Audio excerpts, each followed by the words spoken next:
అధ్యక్ష, వ్యవసాయ శాఖ పూర్తిగా మూతపడిపోయింది. కాలువల్లో పూడిక తేలేని పరిస్థితి. అదే మరి ఎక్కడికక్కడ డ్రైన్స్ ఉంటే డ్రైన్స్ కూడా పూడిక తీయకుండా ఎక్కడికక్కడ రాష్ట్రంలో వర్షాలు పడితే పొలాలన్నీ మునిగిపోయే పరిస్థితి వచ్చింది. ఇంకో పైన అధ్యక్ష, ఇరిగేషన్ వ్యవస్థ చిన్నాభిన్నమైపోయే పరిస్థితికి వచ్చింది. ఒక్క ప్రాజెక్ట్ పూర్తి కాలేదు. ఇంకో పక్కన చూస్తే ఉండే ప్రాజెక్టుల్లో గేట్స్ కూడా గ్రీస్ పెట్టలేని పరిస్థితి. కొన్ని ప్రాజెక్టులు మీరు చూస్తే అధ్యక్ష, గేట్లు కొట్టుకొని పోతే ఆ గేట్లు కూడా పెట్టలేని పరిస్థితి. ఆ గేట్లు పెట్టడానికి అయ్యే డబ్బులు కూడా ఇవ్వలేని దుస్థితి.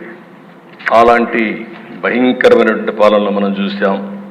ఇంకొక పక్కన దేశ ప్రభుత్వ టెర్రరిజంతో పెట్టుబడులు పరారైపోవడం. నాకు అమర్ రాజా ఇండస్ట్రీస్ ఒకప్పుడు దేశ ఏదైతే అమర్ రాజా పెట్టారో వాళ్ళంతా ఒకటి ఆలోచించారు. చిత్తూరు జిల్లా, మేము మా జిల్లాలో ఇండస్ట్రీ పెట్టాలని ఇండస్ట్రీ అతను పెడితే అతన్ని ఎన్ని విధాల ఇబ్బందులు పెట్టాలని ఇబ్బందులు పెట్టి ఇప్పుడు పెట్టుబడులు వేరే రాష్ట్రానికి పోయే పరిస్థితి వచ్చింది. అంటే సొంత రాష్ట్రంలో పుట్టిన పారిశ్రామికవేత్త కూడా పెట్టుబడి పెట్టలేని పరిస్థితి, పెట్టినా కాపాడుకోలేని పరిస్థితి వచ్చిందంటే అది ఆనాటి దుస్థితి. 24% నిరుద్యోగం. దేశంలోనే అతిపెద్ద నిరుద్యోగం ఉన్న రాష్ట్రం మన రాష్ట్రం అయ్యే పరిస్థితికి వచ్చింది. 5 ఏళ్లలో అధ్యక్ష విపరీతంగా క్రైమ్ రేటు పెరిగింది. దళితుల హత్యలు పెరిగిపోయినాయి. Door delivery. నిన్నే నాకు ఆశ్చర్యం వేసింది. ప్రజాస్వామ్యాన్ని కాపాడాలని చెప్పి ప్లే కార్డ్ పట్టుకొచ్చారు. ఏం చెప్పాలో అర్థం కాలేదు. ఆ డోర్ డెలివరీ చేసిన వ్యక్తి కూడా ప్లే కార్డ్. ఇంకొక పక్క అధ్యక్ష ఎమ్మెల్యేల దాడులు. అబ్దుల్ సలాం ఆ కుటుంబాన్ని నేను ఇప్పుడు కూడా మర్చిపోలేకపోతున్నా.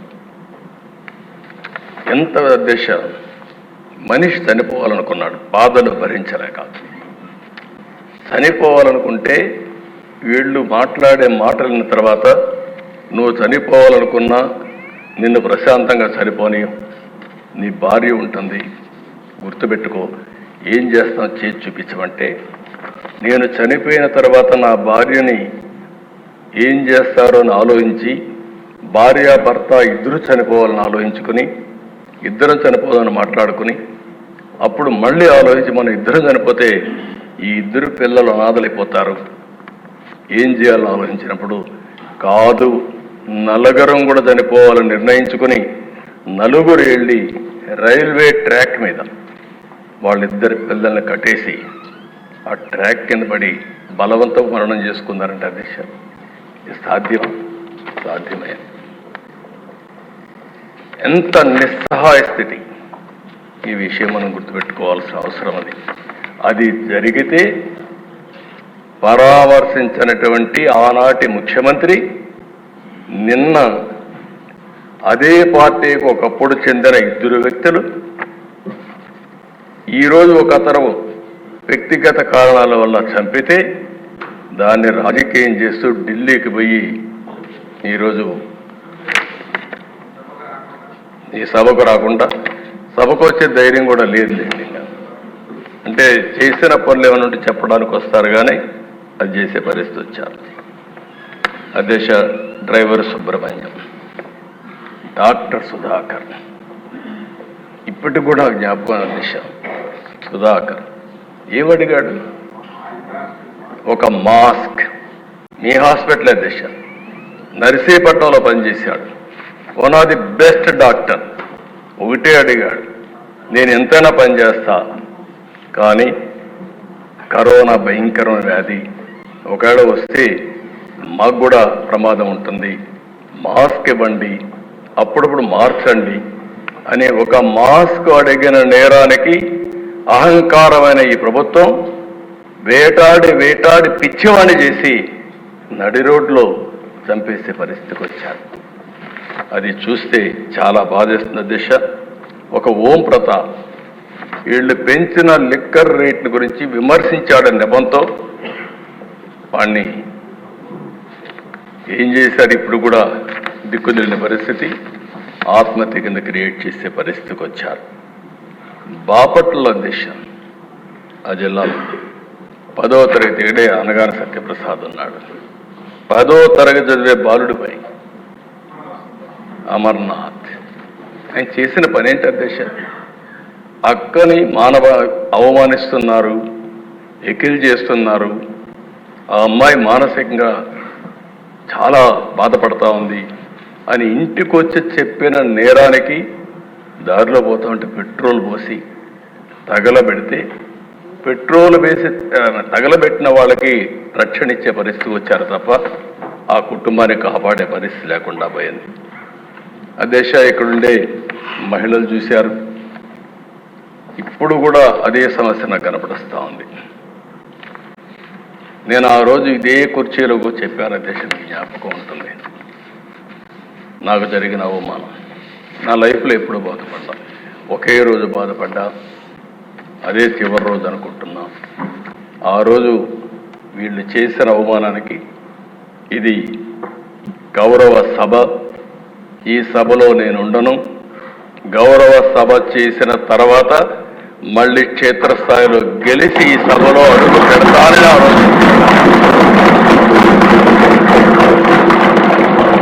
ఇప్పుడు కూడా దేశ నాకు జ్ఞాపకం, ఆ రోజు మైకు కూడా ఇవ్వాల, ఇట్ ఇస్ ఓన్లీ రికార్డ్. అక్కడి నుంచి ప్రజల్లోకి వెళ్ళాం, మళ్ళా తిరిగి ఇక్కడికి వచ్చాం. అధ్యక్ష ఇదే కాదు, ఎంతమంది ఆడబిడ్డల పైన, గౌరవంగా బ్రతికే ఆడబిడ్డల పైన ఎన్ని విధాలుగా సోషల్ మీడియాలో పోస్టింగ్స్ పెట్టారు, ఎన్ని విధాల అవమానం చేశారు, ఇప్పటికి కూడా ఎన్ని విధాల అవమానం చేస్తున్నారు. కడాన అధ్యక్ష ఒక రాజకీయ నాయకులపైన కానీ ఎమ్మెల్యేలుగా ఉండే వ్యక్తులపైన కడాన అధ్యక్ష ఎన్నిసార్లు పవన్ కళ్యాణ్ గారిని వ్యక్తిగతంగా విమర్శించారంటే మామూలుగా విమర్శించడం కాదు, ఫ్యామిలీ పరంగా విమర్శించడం, ఇలాంటివి చూసినప్పుడు చాలా బాధేస్తుంది దిశ. ఈరోజు కుటుంబ సభ్యులపైన నీచంగా మాట్లాడడం, ఇంకో పక్కన ఆ రాతలైతే భరించరాని రాతలు. మనం అందరం మనుషులం అధ్యక్ష, ఎప్పుడైనా సరే ఓసారి ఇష్టానుసారంగా ఇలాంటివి వచ్చినప్పుడు ఓసారి మనసు చాలా చివుక్కుమంటుంది, చాలా బాధ కలుగుతుంది. అలాంటి జరిగే పరిస్థితి వచ్చింది. ఇంకో పక్క దిశ అలాంటి అరాచక పాలన మీరు చూస్తే బాధితుల్నే నిందితులు చేశారు. తప్పు చేయలేదు వీళ్ళు, కానీ వీళ్ళే వాళ్ళని కొడతారు, తప్పుడు కేసు పెడతారు. అలాంటివి కూడా చేసే పరిస్థితి వచ్చారు. ఇంకొక పక్కన సిబిఐ కూడా పనిచేయలేని పరిస్థితి రాష్ట్రంలో. నేను అడుగుతున్నాను అధ్యక్ష, ఇప్పుడైనా సరే ఢిల్లీకి పోయారు, ఓ కిల్డ్ బాబాయ్, ఇది నా క్వశ్చన్ ఫస్ట్ నుంచి ఇప్పుడు అడుగుతున్నా మళ్ళీ, ఓ కిల్డ్ బాబాయ్ ఎవరు సమాధానం చెప్పారు? విజయ్ కుమార్ రాజు గారు, విష్ణుకుమార్ రాజు గారు, మీరు చెప్పాలి ఇప్పుడు. దీనికి సమాధానం దొరికే పరిస్థితి నియర్ ఫ్యూచర్లోనే ఉందా అని అడుగుతున్నా.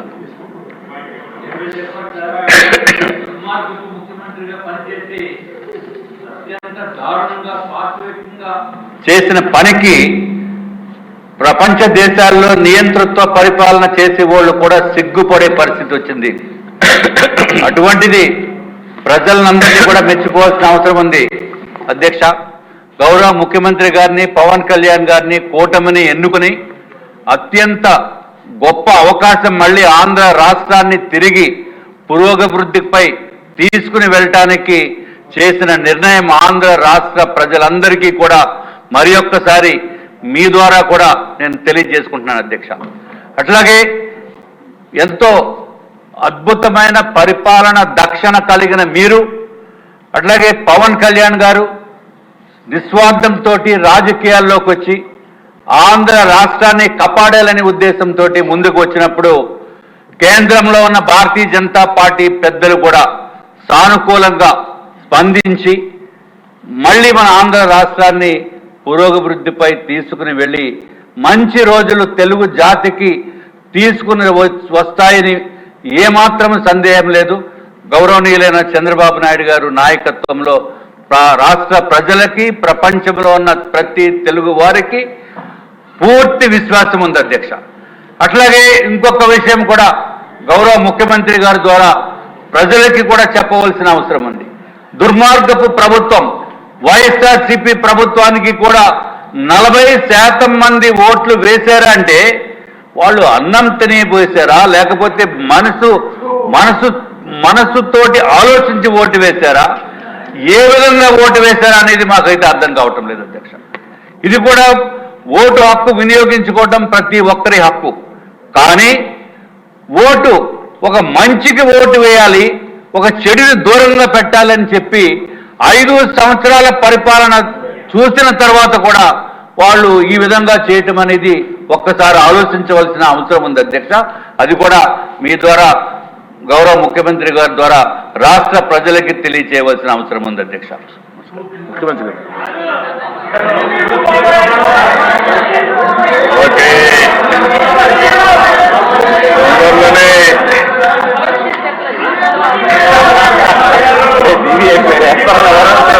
అధ్యక్ష అధ్యక్ష హూ కిల్డ్ బాబాయ్ అనేది అధ్యక్ష, ఇది అందరికీ తెలుసు. ఎవరు వెనకాల ఉండి చేయించారో అందరికీ తెలుసు. కానీ సిబిఐ ఎంక్వైరీ వేస్తే శాస్త్రోక్తంగా పద్ధతి ప్రకారం ఉంటుందని చెప్పి తమరి ద్వారా కోరుతూ గౌరవ ముఖ్యమంత్రి గారిని తెలుస్తామని చెప్పి ఆల్రెడీ సిబిఐ ఎంక్వైరీ వేసి పాత సిబిఐ ఎంక్వైరీ కొంచెం ఫాస్ట్ గా చేయాలి కదా.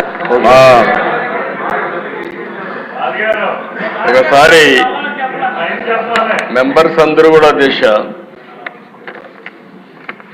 మేము ఎలక్షన్లో క్వశ్చన్ చేసిందే హూ కిల్డ్ బాబాయ్ అని, ఇంకా జవాబు రాలేదు. తొందరలో జవాబు కూడా వస్తుంది, దాంట్లో సందేహం లేదు. అధ్యక్ష, ఇది ఒక కేస్ స్టడీ. నేను 40 ఏళ్ళు రాజకీయాల్లో ఉన్నా, 14 ఏళ్ళు సీఎంగా ఉన్నా. నేను చాలామంది ముఖ్యమంత్రులను చూసా. ఇప్పుడే విష్ణుకుమార్ రాజు చెప్పినట్టు ఒక వ్యక్తి ఏ విధంగా చేస్తాడో వివేకానంద రెడ్డి మర్డర్ ఒక ఎగ్జాంపుల్. ఎన్ని ట్విస్టులు తిరిగాయో రెండో ఎగ్జాంపుల్. కడాన ఎవడైతే అక్కడ సిఐ సీన్లో ఉన్నాడో మర్డర్ జరిగిన తర్వాత ఫస్ట్ వెళ్ళాడు. ఈ క్లీన్ చేసే ఆపరేషన్స్ అన్ని చూసిన తర్వాత అతను సిబిఐకి ఇన్ఫర్మేషన్ ఇవ్వడానికి సిద్ధపడితే ప్రభుత్వ దుర్వినియోగంతో అతనికి ప్రమోషన్ ఇచ్చి సిఐ నుంచి డిఎస్పీ తిరిగి సిబిఐ పైనే ఆరోపణ చేసే పరిస్థితికి వచ్చారు. అధ్యక్ష, ఇన్వెస్టిగేషన్ ఆఫీసర్ పైన కేసు పెడితే సిబిఐ, ఆ ఇన్వెస్టిగేషన్ ఆఫీసర్ హైకోర్టు పోయి బెయిల్ తీసుకునే పరిస్థితికి వచ్చాడు. ఇది రాష్ట్ర చరిత్రలో ఎప్పుడు చూడలా. ఇవన్నీ దేశ చరిత్ర ప్రపంచంలో కూడా జరుగుండవు. ఈ దేశంలో కాదు, వేరే ప్రపంచంలో ఎక్కడా జరగవు. నేరస్తుడు ఎంత పవర్ఫుల్ అంటే అధ్యక్ష, నేను అదే ఎప్పుడు చెప్పేవాడిని, నేరస్తుడే ముఖ్యమంత్రి అయితే పోలీసులు కూడా నేరస్తులకు ఇంక వంతన పడే పరిస్థితికి వస్తే ఏం జరగాలో జరిగాయి. అధ్యక్ష, సిబిఐ లాంటి సంస్థ వివేకానంద రెడ్డి మర్డర్లో ఉండే నిందితుడిని అరెస్ట్ చేయడానికి పోయి మేము అరెస్ట్ చేయలేమని తిరిగి వచ్చారంటే కెన్ యు ఇమాజిన్ అధ్యక్ష? తర్వాత కూడా అరెస్ట్ చేయలేదు, ఇప్పటికి కూడా ఏం కాదు, బెయిల్ వచ్చే వరకు అరెస్ట్ చేయలేదు. అంటే దీన్ని ఏ విధంగా అభివర్ణించాలనో అర్థం కాని పరిస్థితి. అంటే ఏం చేస్తారో కూడా మనం గుర్తుపెట్టుకోవాల్సిన అవసరం ఉంది అధ్యక్ష. అది అయిన తర్వాత కోడికత్తి డ్రామా చూసాం, గులకరాయి డ్రామా చూసాం, కోడికత్తి డ్రామా పనిచేసింది కానీ గులకరాయి డ్రామా పనిచేయలేదు. అప్పటికి అర్థమైపోయింది ప్రజలకి. అందుకే మొత్తం వన్ సైడ్గా ఓట్లేసే పరిస్థితికి వచ్చారు. అధ్యక్ష, ఒక వ్యక్తి ధనదాహంతో ఎక్కడ చూసినా అవినీతి. నేను దీన్ని 41,000 కోట్ల రూపాయల అవినీతి జరిగిందని సిబిఐ ఛార్జ్షీట్ వేశారు. కనీసం అది చూసిన తర్వాత మారతారని చెప్పి ఆలోచిస్తే డబ్బుల పిచ్చతో ఈ రాష్ట్రంలో ఏమేం చేశారో మీరు చూస్తే ప్రజలకు వచ్చే, ప్రభుత్వానికి వచ్చే ఆదాయం మొత్తం 5 సంవత్సరాల్లో దోపిడీ జరిగింది. ఇసుక, మద్యం, మైనింగ్, భూములు, సెటిల్మెంట్లు, లక్షల కోట్ల రూపాయలు దోపిడీ జరిగే పరిస్థితి వచ్చింది. అసమర్థ నిర్ణయాలతో అభివృద్ధి లేక ఆర్థిక వ్యవస్థ పూర్తిగా చిన్నాభిన్నం అయిపోయింది. 2014-19 మధ్య అభివృద్ధి CAGR 13.5%. 2019 నుంచి యథేచ్ఛగా జరిగిన విధ్వంసం వల్ల వృద్ధి రేటు బాగా పడిపోయింది. ఎప్పుడు కూడా క్యాపిటల్ ఎక్స్పెండిచర్ పెడితే దానివల్ల ప్రభుత్వ ఆస్తులు వస్తాయి, ఆదాయం పెరుగుతుంది. ఆ ఆదాయం వల్ల సంక్షేమ కార్యక్రమాలు చేస్తాం. అలాంటిది మూలధనాన్ని 60% తగ్గించేశారు. అంటే 40% పెట్టే పరిస్థితికి వచ్చారు. జలవనరులపై 56% తగ్గిపోయింది. అధ్యక్ష, రోడ్లపైన 85%. అంటే మొత్తం రోడ్లు ఈరోజు చూస్తే ఈ ప్రభుత్వానికి ఒక సవాలుగా మారింది. తప్పకుండా మళ్ళీ రోడ్లు బాగు చేసే బాధ్యత మనందరం తీసుకోవాల్సిన అవసరం తీసుకుంటాం. అది జరుగుతుంది. అదే వారికి అధ్యక్ష, రెవెన్యూ సమ్మిళిత వార్షిక వృద్ధి రేటు 12.8% నుంచి 8.1%కు తగ్గిపోయింది. మూలధన వృద్ధి, వ్యయం వృద్ధి 26.4 నుంచి, అంటే క్యాపిటల్ ఎక్స్పెండిచర్ 3.4%కు తగ్గిపోయింది. 1% ఎక్కువ ఉండేవాళ్ళందరూ గుర్తుపెట్టుకోవాలి. 1% గ్రోత్ రేట్ 15,000 కోట్ల రూపాయలు ప్రభుత్వానికి ఆదాయం వస్తుంది. ఈరోజు 10% గ్రోత్ రేట్ ఉంటే దాన్ని 15% చేస్తే 5% అయితే 75,000 కోట్ల రూపాయలు ప్రభుత్వానికి ఆదాయం వచ్చే పరిస్థితి వస్తుంది. అలాంటిది పెద్ద ఎత్తున అభివృద్ధి తగ్గిపోయే పరిస్థితి వచ్చింది. ఇంకొక పక్కన అధ్యక్ష, ఈరోజు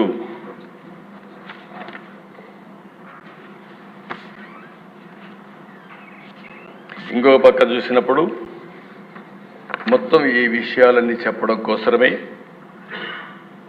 వైట్ పేపర్స్ అన్ని పబ్లిసైజ్ చేస్తున్నాం. ఇప్పటికి 4 వైట్ పేపర్స్ పెట్టాం. చాలా వరకు వాస్తవాలన్నీ ఇచ్చాం. ఇంకొక 3 వైట్ పేపర్స్ రేపటి నుంచి కూడా హౌస్లో పెట్టేదానికి మీ పర్మిషన్ అడిగాం. అధ్యక్ష, ఒక్క ల్యాండ్స్లో 1,75,000 ఎకరాల భూముల్ని ఇష్టానుసారంగా దోచుకునే పరిస్థితికి వచ్చారు. ఇన్నోవేటివ్గా చేశారు. కడాన అధ్యక్ష అసైన్మెంట్ భూములు లాగేసుకున్నారు. కడాన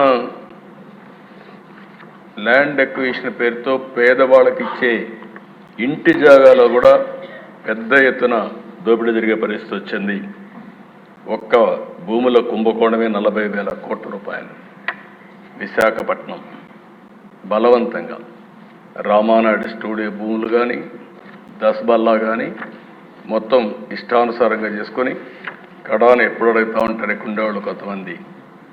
ఏదైతే రిషికొండ ప్యాలెస్ ఏం చేయాలని ఒక వ్యక్తికి ఉండే అహంభావం, 500 కోట్ల రూపాయలు ఖర్చు పెట్టి కొండంతా కొట్టేసి, ఒకప్పుడు రిషికొండ అంటే మనకు ఒక హిస్టారికల్ ఇంపార్టెన్స్ ఉండే ప్లేస్ని, అలాంటి దాన్ని కొట్టేసి అక్కడ ప్యాలెస్ కట్టుకున్నాడు.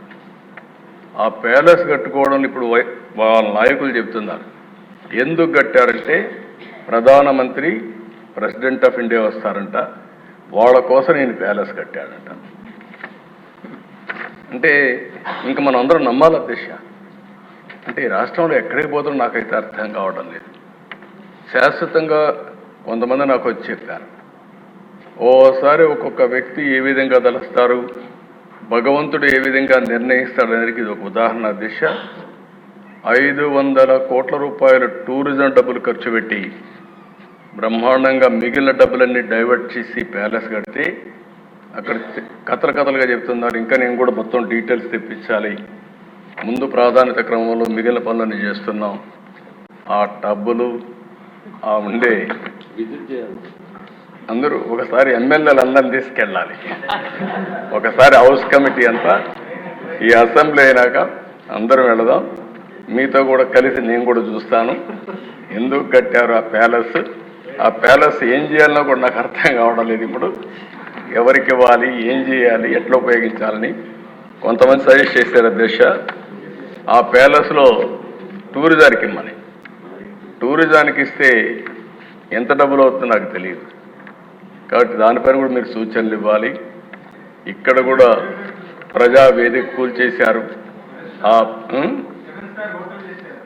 7 స్టార్ హోటల్, దానికి మేనేజ్మెంట్ మీకే ఇస్తాం, ఆ వడ్డీ అయినా వసూలు చేసి మాకు ఇవ్వండి. మీరు ప్రజాధనం అది ఎంత డబ్బులు వస్తుందో చూసుకుంటే ఒక 7 స్టార్ 9 స్టార్ హోటల్ కూడా ఏం పనిచేయవు అక్కడ.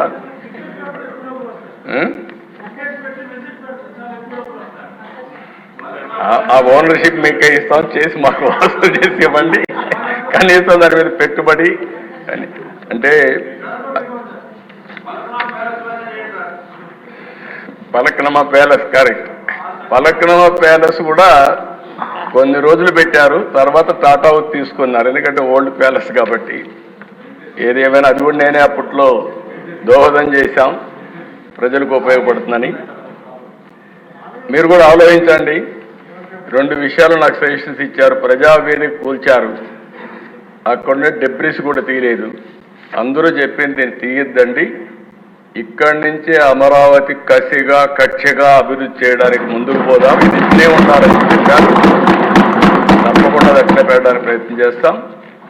ఇది కూడా రిషికొండ మీద ఉండే ప్యాలెస్ని ఏం చేయాలో మీరు కూడా ఆలోచించండి. దాన్ని కూడా శాశ్వతంగా మనం ఏం చేయాలో ప్రజలకు కూడా పెట్టే పరిస్థితిని చేద్దాం. అంటే ఆ దిశ ఇది చూసిన తర్వాత ఒక విద్యుత్ రంగంలో 1,29,000 కోట్ల రూపాయల అప్పులు ఉన్నాయి. ఒక్క మైనింగ్ డిపార్ట్మెంట్ 20,000 కోట్ల రూపాయలు దోచుకున్నారు. ఇసుకే కదా దిశ. కడాన ఇక్కడ ఉండే వాళ్ళందరికీ అనుభవం ఉంటుంది. మెటల్ క్వారీ ఎవడైనా చేసుకుంటే అది కూడా లాగేసుకున్నారు, అంటే దాన్ని కూడా భరించలేకపోయారు. ఎవరైనా సరే ఇసుక దోపిడీ జరుగుతూ ఉంది అని రోడ్డు మీదకి వస్తే ఇంటి వద్దనే వాళ్ళందరినీ నిర్బంధించి పోలీస్ కాపలాలు పెట్టే పరిస్థితి వచ్చారు అధ్యక్ష. ఇంకో పక్కన అధ్యక్ష ఒక ఎక్సైజ్, ఇది ఒక కేస్ స్టడీ. మళ్ళీ ఇంత ధైర్యం ఎక్కడి నుంచి వచ్చిందో తెలియదు. ఢిల్లీలో జరిగినటువంటి స్కామ్, లిక్కర్ స్కామ్ నథింగ్ అధ్యక్ష. దీని ముందర మొత్తం IMFL మ్యానుఫ్యాక్చర్ అంత రేపు నుండి నేను మాట్లాడతాను, ఆ డీటెయిల్స్ నేను అక్కడ చెప్తాను. పెద్ద ఎత్తున అవినీతి కాకుండా ప్రజల ఆరోగ్యం పైన ఆడుకునే పరిస్థితి వచ్చారంటే చాలా భయంకరమైన విషయం. ఇది ఒక విధంగా చెప్పాలని క్షమించరాని నేరం. దాన్ని ఆ విషయాన్ని మళ్ళీ మాట్లాడతాను అధ్యక్ష. ఇప్పుడే విష్ణుకుమార్ రాజు గారు అందరూ మాట్లాడుతున్నారు. ఒక వ్యక్తి చెడు వ్యక్తి అయితే ఒక కుటుంబం నష్టపోతుంది. అదే వ్యక్తి చెడు వ్యక్తిగానే పాలకుడు నేరస్తుడైతే, దోపిడీదారుడైతే ఆ రాష్ట్రం మొత్తం నష్టపోతుంది. అదే రాష్ట్రం మనలాగానే మన ఆంధ్రప్రదేశ్ మాదిరిగా ఉంటుంది. అదే చెప్పాను నేను ముందుగా. ఆ రోజు వివేకానంద గారు ఏదైతే కొటేషన్ చెప్పారో, స్ఫూర్తి చెప్పారో అది మనకు వర్తిస్తుంది. నేను దండం పెట్టి అడిగాను 2019లో, ఈసారి కానీ మనం తప్పు చేస్తే చాలా ఇబ్బందులు వస్తాయని. కానీ ప్రజలు కూడా ఆ రోజు ఆశపడ్డారు, ఏదో చేస్తాడని నమ్మారు.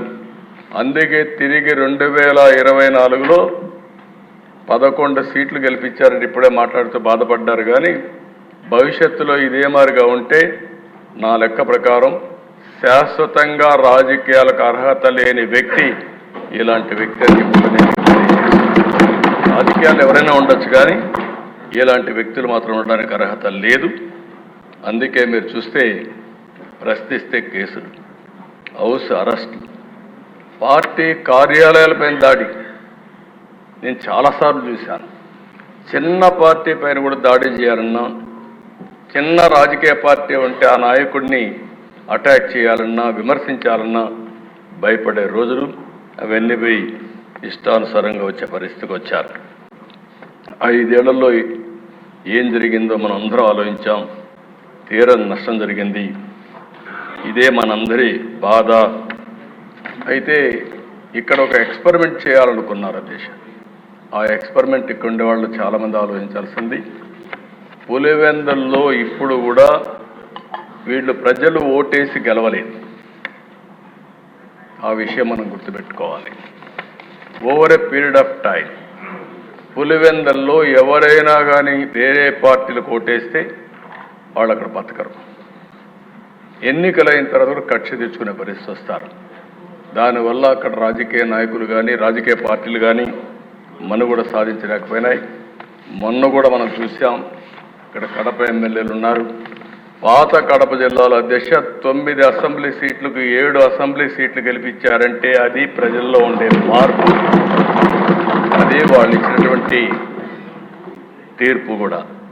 అలాంటిది అధ్యక్ష నాకు ఒకసారి అనుమానం ఇచ్చేది, పులివెందుల మారిగా రాష్ట్రాన్ని మొత్తం తయారు చేస్తామని. కడాన ఎన్నికల్లో కుప్పం, పిఠాపురం, మంగళగిరి ఇలాంటి కొన్ని కాన్స్టిట్యూన్సీలు వీళ్ళు ఆడిన ఆటలు చూస్తే అది భయంకరంగా ఆటలాడే పరిస్థితికి వచ్చారు. రాష్ట్రంలో సంపాదించిన అవినీతి డబ్బులు మొత్తం పంచారు. కానీ ప్రజల్ని మెచ్చుకోవాల దిశ 90,000, 70,000, 40,000, 50,000తో గెలిపించారంటే అది ప్రజలు చూపించిన స్ఫూర్తి, చైతన్యం తప్ప ఇంకోటి కాదు. దానికి మనస్ఫూర్తిగా అభినందిస్తున్నాను. పులివెందుల ఎక్స్పెరిమెంట్ ఫెయిల్ అయింది. అది రిప్లికేషన్ మోడల్ కూడా ఫెయిల్ అయింది. అయితే ఆ దేశ నాకు ఒక అనుభవం కూడా ఉంది. ఇక్కడ ఒక 20-25 కాన్స్టిట్యున్సీల్లో ఇనానమస్గా చేసుకోవాలని ప్రయత్నం చేశారు, ఎవరిని పోటీ చేయనివ్వకుండా. కానీ ఈరోజు మాచర్ల మీరు చూశారు. మాచర్లలో బ్రహ్మారెడ్డి బ్రహ్మాండంగా పనిచేసుకొని నిలబడుకున్నాడు, అతిపెద్ద మెజారిటీతో గెలిచాడు. అలాంటి అధ్యక్ష చాలా నియోజకవర్గాల్లో క్యాండిడేట్లు ఎక్కడైతే గట్టిగా నిలబడుకున్నారో అక్కడ గెలవగలిగారు. దానికి కారణం ఈ దుర్మార్గమైన పాలన పోవాలని చెప్పి ఆలోచించి తీర్పిచ్చే పరిస్థితికి వచ్చారు.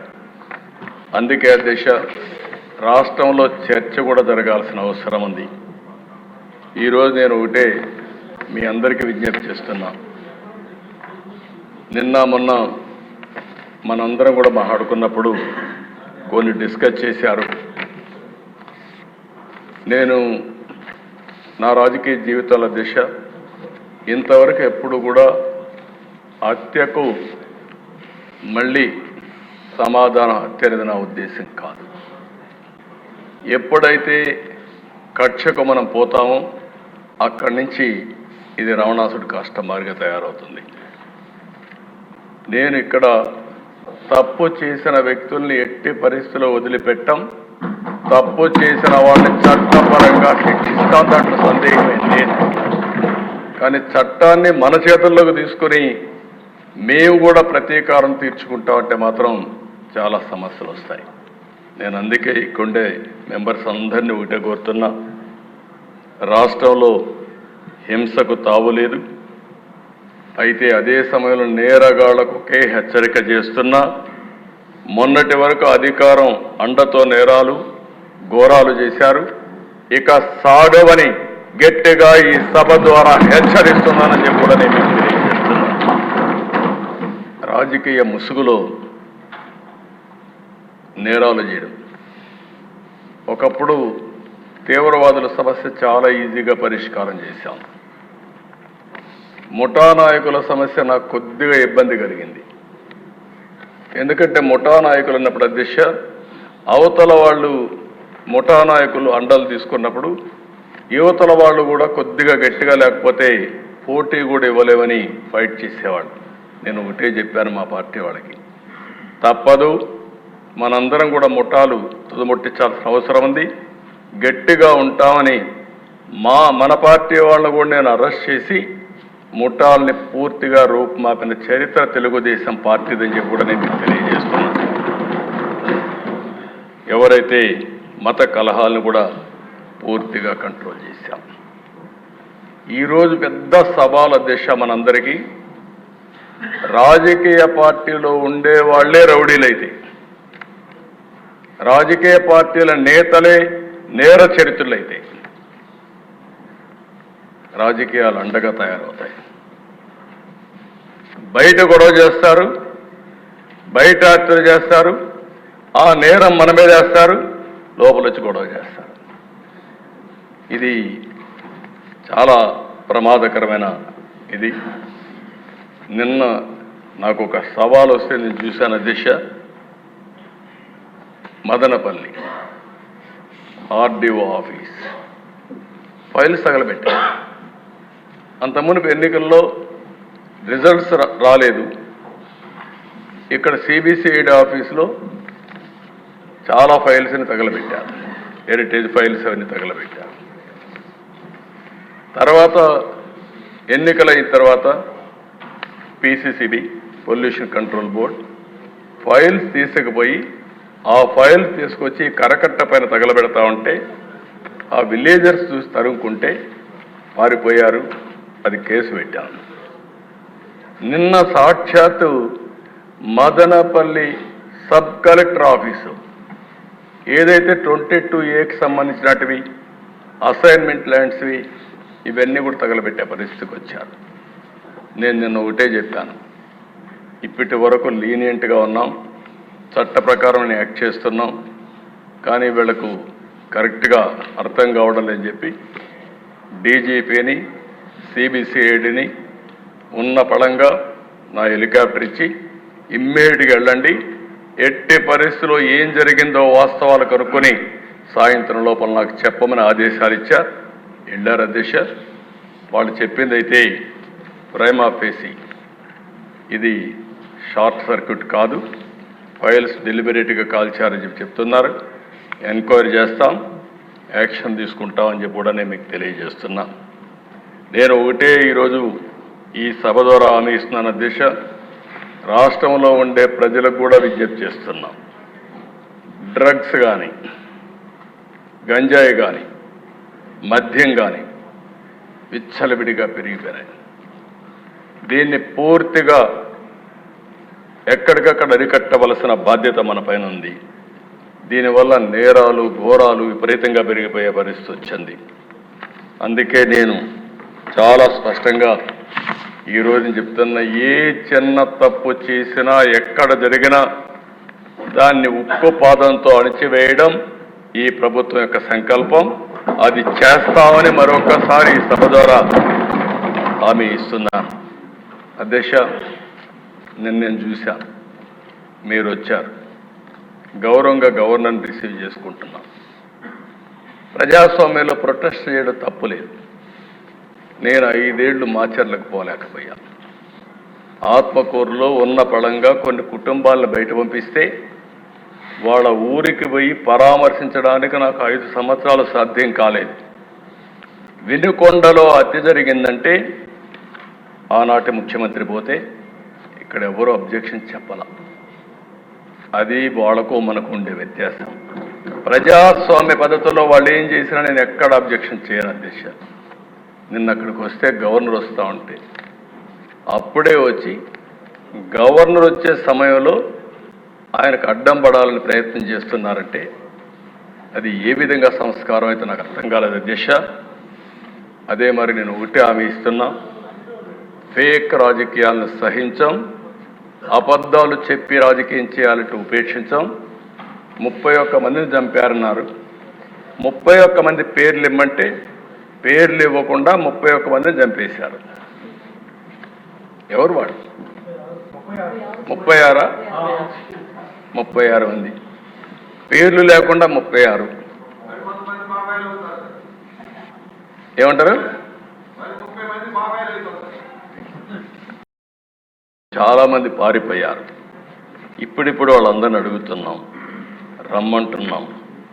కొంతమంది రావడానికి కూడా ముందుకు వచ్చిన ఇంకా సమస్యలు ఉన్నాయి. ఈ సమస్యల్లో మీరు చూస్తే 10 లక్షల కోట్ల రూపాయలు పైన అప్పులున్నాయి అధ్యక్ష. 10 లక్షల కోట్ల రూపాయలు అప్పులకు సర్వీసింగ్ చేయాలి, అప్పు కట్టాలి, వడ్డీ కట్టాలి, మళ్ళీ మనం అభివృద్ధి కార్యక్రమాలు చేయాల్సిన అవసరం ఉంది. రాష్ట్ర విభజన జరిగిన రోజు కంటే అధ్వాన్నమైన పరిస్థితిలో ఈరోజు మనం ఉన్నాం. ఇంకొక పక్కన 20 సంవత్సరాలు ఎన్నికపోయే పరిస్థితి వచ్చింది. అట్లని చెప్పి భయపడి పారిపోవడానికి ఈ కూటమి సిద్ధంగా లేదు. నేను కానీ, పవన్ కళ్యాణ్ గారు కానీ, బీజేపీ కానీ మళ్ళీ రాష్ట్రాన్ని రీకన్స్ట్రక్ట్ చేసే బాధ్యత, రీబిల్డ్ చేసే బాధ్యత తీసుకుంటాం, చేస్తామని చెప్పి కూడా నేను మీకు తెలియజేస్తున్నా. పరిపాలన గాడిన పెడతాం, రాష్ట్రాన్ని నిలబెడతాం, పునర్నిర్మాణం చేస్తాం. ఈరోజు ఒక్కొక్క ఇటుగా పేర్చుకుంటూ వస్తాం.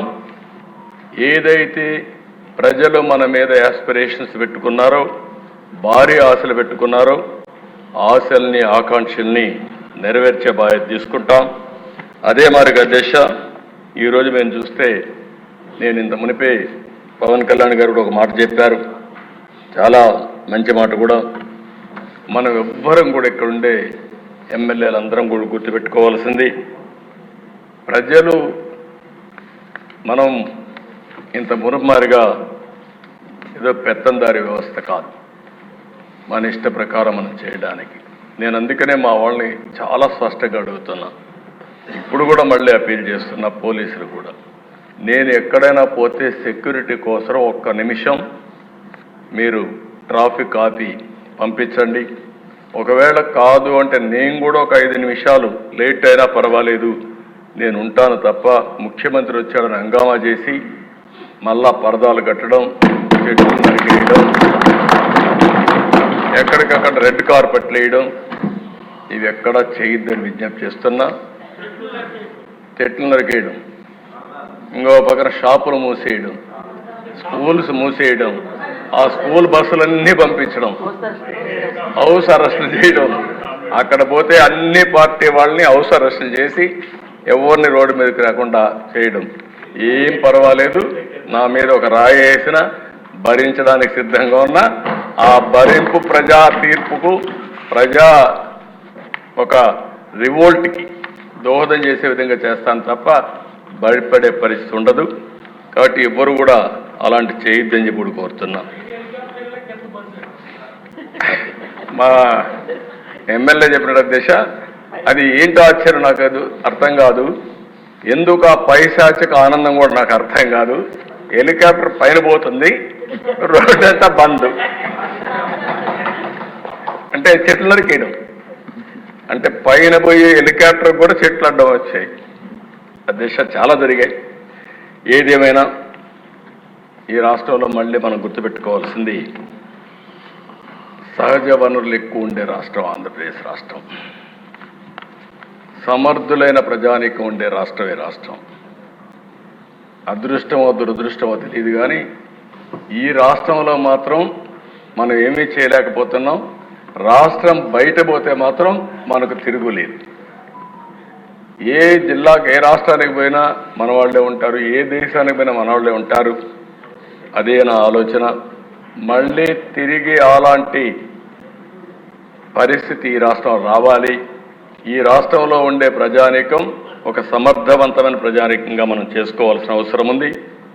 974 కిలోమీటర్ల తీర ప్రాంతం ఉంది. ఎవ్వరికీ లేని అదృష్టం ఇది. పోర్ట్లు, ఎయిర్పోర్ట్లు నిర్మాణం చేసుకోవాలి, పోర్ట్ లెడ్ ఎకానమీకి ముందుకు పోవాలి, లాజిస్టిక్స్ హబ్గా చేసుకోవాల్సిన అవసరం ఉంది. అయితే అధ్యక్ష, రాత్రికి రాత్రే ఇవన్నీ అయిపోతాయని నేను చెప్పలేను, కానీ కష్టపడితే అసాధ్యం ఏం కాదు. ఈరోజు అధ్యక్ష, మొట్టమొదటిసారిగా మా కూటమి, నేను కానీ పవన్ కళ్యాణ్ గారు కానీ బీజేపీ లీడర్స్ కానీ ఢిల్లీకి పోయినప్పుడు చాలా స్పష్టంగా రిక్వెస్ట్ చేశాం.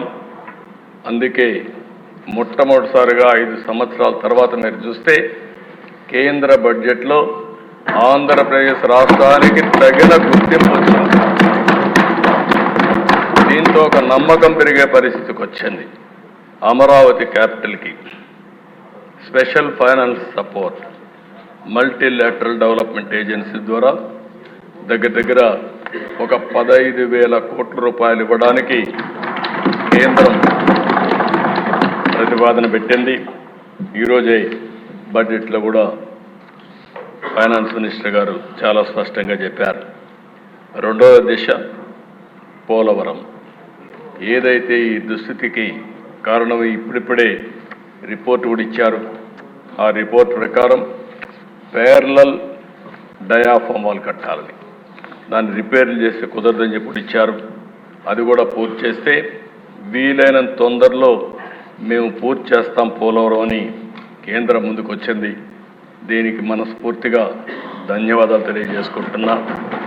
ఇంకొక పక్కన దిశ ఏదైతే ఈరోజు additional funds for industrial development, essential infrastructure will be provide for water, power, railways, roads ఇవన్నీ ఇవ్వడానికి ఒకటి కొప్పర్తి కడప జిల్లా, రెండోది ఓర్వకల్ కర్నూలు, ఈ రెండుకి కూడా కేంద్రం ముందుకు వచ్చారు. ఇది శుభ పరిణామం. దీనికి మనస్ఫూర్తిగా అభినందిస్తున్నాను.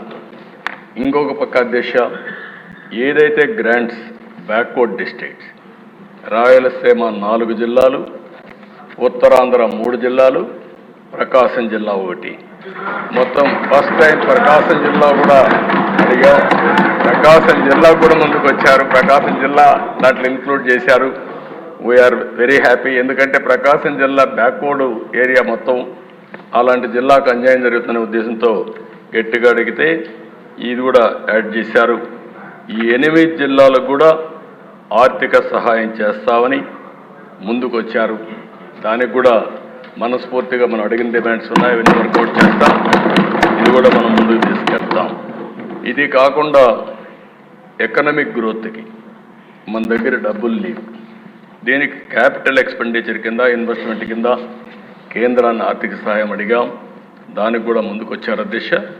దానికి కూడా మనస్ఫూర్తిగా ఈ సభ ద్వారా కేంద్రానికి ధన్యవాదాలు, కృతజ్ఞతలు తెలియజేస్తున్నాను. బిగినింగ్ మాత్రం వెంటిలేటర్ పై నుండి ఆంధ్రప్రదేశ్ రాష్ట్ర ఆర్థిక వ్యవస్థకి ఇప్పుడు ఆక్సిజన్ ఇచ్చారు. ఇది ఆక్సిజన్ మాత్రమే, ఇది ప్రారంభం మాత్రమే. ఇక్కడి నుంచి మనం కూడా కష్టపడాలి, కేంద్రం సహకరించాలి. ఈ రెండో తీసుకొని మనం ముందుకు పోవాల్సిన అవసరం ఉంది. అదే మరిగా దశ ఈరోజు మీరు చూస్తే కేంద్రం కూడా ఒక బడ్జెట్ పెట్టారు. చాలా పాజిటివ్గా ఒక ప్రోగ్రెస్ పాలసీ తీసుకొచ్చారు. వికసిత్ భారత్ 2047 ఒక నిర్దిష్టమైన లక్ష్యాలతో ముందుకు పోతున్నారు. తప్పకుండా నరేంద్ర మోడీ గారి నాయకత్వంలో ఈ దేశం ప్రపంచంలోనే ఒక అగ్రదేశంగా తయారవుతున్న దాంట్లో అనుమానం లేదు. అదే సమయంలో మనకు కూడా ఒక నిర్దిష్టమైన ఆలోచన, పేదరికం లేని సమాజం, అదే మరి ఆర్థిక అసమానతలు తగ్గించే వ్యవస్థ రావాలని మనస్ఫూర్తి కోరుకుంటున్నాం. జీరో పావర్టీ ఈజ్ అవర్ స్లోగన్గా ఉండాలి. మీరు కూడా మీ నియోజకవర్గాలన్నీ పోటీ పడాలి. ఏ నియోజకవర్గం ఎప్పుడైతే జీరో పావర్టీ నియోజకవర్గంగా, జీరో పావర్టీ జిల్లాగా, జీరో పావర్టీ రాష్ట్రంగా తయారు చేయడం మనందరి ధ్యేయం కావాల్సిన అవసరం ఉంది.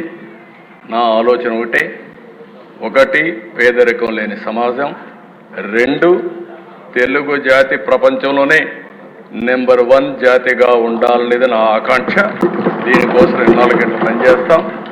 ఈరోజు గవర్నర్స్ అడ్రస్ మళ్ళీ ఒకసారి మనస్ఫూర్తిగా ధన్యవాదాలు తెలియజేసుకుంటూ, అయితే తొందరలోనే ఒక బడ్జెట్ ప్రవేశపెడతాం.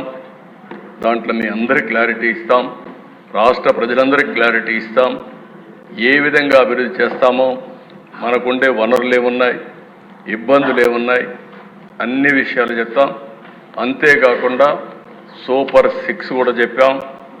ఆ సూపర్ 6 ఏదైతే మేము చెప్పామో తప్పకుండా అమలు చేయడానికి ముందుకు పోతామని మరొకసారి హామీ ఇస్తున్నాం. ఇప్పటికే 40 రోజులైంది. 40 రోజుల్లో మీరు చూస్తే అధ్యక్ష మొదటి సంతకం 5 సంతకాల పైన పెట్టాను. ఒకటి మెగా డిఎస్సి ఏదైతే 16,350 ఉద్యోగాలకు సంతకం పెట్టాం. ప్రాసెస్ స్టార్ట్ అయింది. వీలైన తొందరలో ఒక పద్ధతి ప్రకారం అది పూర్తి చేసే బాధ్యత ఈ ప్రభుత్వాన్ని. అదే మరి పెన్షన్స్ ఏమాత్రం ఒక్క నిమిషం ఆలోచించకుండా 4,000 రూపాయలు 3,000 రూపాయలు ఉండే పింఛన్ 4,000 రూపాయలు, ఎవరైతే ఫిజికల్లీ ఛాలెంజ్ ఉన్నారో వాళ్ళందరికీ 3,000 నుంచి 6,000 రూపాయలు. అదే మరి ఒకేసారి ప్రతి ఒక్క ఇంటికి అసాధ్యమన్నారు సచివాలయ సిబ్బంది, పని చేయలేరని చెప్పారు. కానీ ఇది సాధ్యమని నిరూపించి ఒకే రోజు పెన్షన్లు ఇచ్చిన ఘనత కూడా ఈ ఎన్డీఏ ప్రభుత్వాన్ని. అది కూడా పూర్తి చేశాం.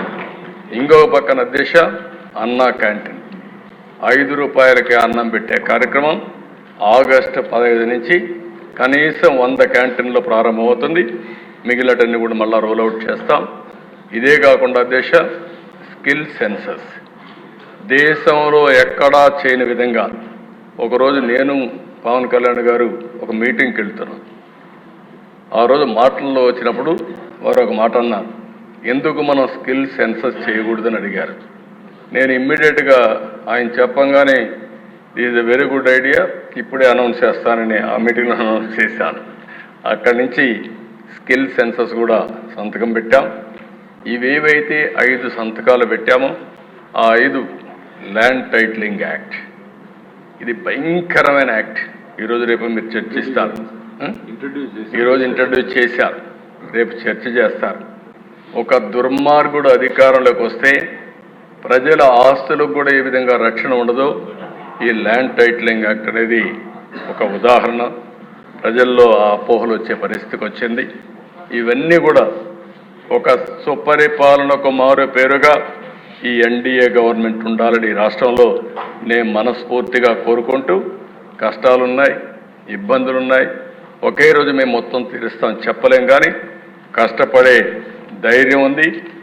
ఈ రాష్ట్రం కోసం పాటుపడే నాయకత్వం నేను కానీ, జనసేన నాయకుడు పవన్ కళ్యాణ్ గారు కానీ, బీజేపీ కానీ పనిచేసి మీరు చూపించిన అభిమానానికి తిరిగి మీ రుణం తీర్చుకుంటామని మరొక్కసారి ప్రజలకు అందరికీ హామీ ఇస్తూ మరొక్కసారి గవర్నర్కి పూర్తిగా మనస్ఫూర్తిగా ధన్యవాదాలు తెలియజేసుకుంటూ సెలవు తీసుకుంటున్నాను.